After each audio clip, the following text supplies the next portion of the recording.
Hello guys, నేనైతే video అయితే వచ్చేసాను. ఇవాళైతే నేను ఎగ్ పొరుడు కోసం అయితే ఆనియన్స్, పచ్చిమిరపకాయలు అయితే కట్ చేసుకున్నాను చూడండి.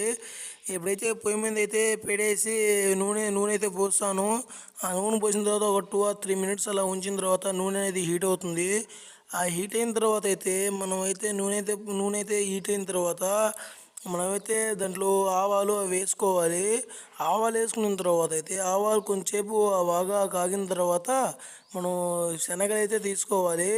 శనగలు అంటారు, లేకపోతే పచ్చెనగలు అంటారు. అవి తీసుకునేసి మామూలుగా మనం కలిపెట్టేసుకుంటే అవన్నీ పచ్చివాసన పోతుంది. తర్వాత కొద్దిగా కరింపాకు అయితే తీసుకోవాలి. ఆ కరింపాకు తీసుకునేసి బాగా కలిపెట్టుకోవాలి మనం. బాగా కలిపెట్టుకున్న తర్వాత మనం కట్ చేసుకున్న ఆనియన్స్ అవన్నీ వేసేసుకొని మనం బాగా వీటిని కూడా బాగా దోరగా వచ్చేటట్టు బాగా కలుపుకోవాలి.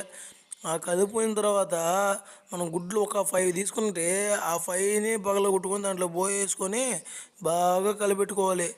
చూడండి, 5 గుడ్లు తీసుకున్నాను నేను. మీకు ఎంత కావాలో అంత తీసుకొని మీరు కూడా పగలగొట్టుకొని తినేసేయండి ఫ్రెండ్స్. అదైతే సూపర్గా వస్తుంది టేస్ట్. ఇప్పుడు చూడండి, మనం తీసుకున్నవన్నీ పగలగొట్టేసి బాగా తిప్పుకుంటున్నాను చూడండి ఫ్రెండ్స్.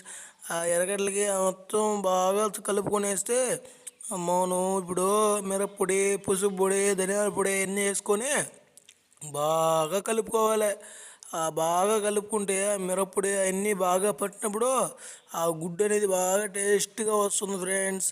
ఇప్పుడైతే చూడండి, అవన్నీ వేసేసి బాగా కలిపెట్టేస్తాను నేను.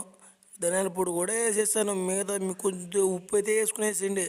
ఆ ఉప్పు వేసుకొని బాగా కలిపెట్టేసుకుంటే ఎగ్ పొరుటు అనేది రెడీ అవుతుంది ఫ్రెండ్స్. మీకు ఈ వీడియో నచ్చినట్లయితే లైక్ చేయండి, షేర్ చేయండి, సబ్స్క్రైబ్ చేయండి. మర్చిపోకుండా కామెంట్ కూడా చేయండి ఫ్రెండ్స్. ఇలా ఉంటుంది మనతోని. Okay, bye friends.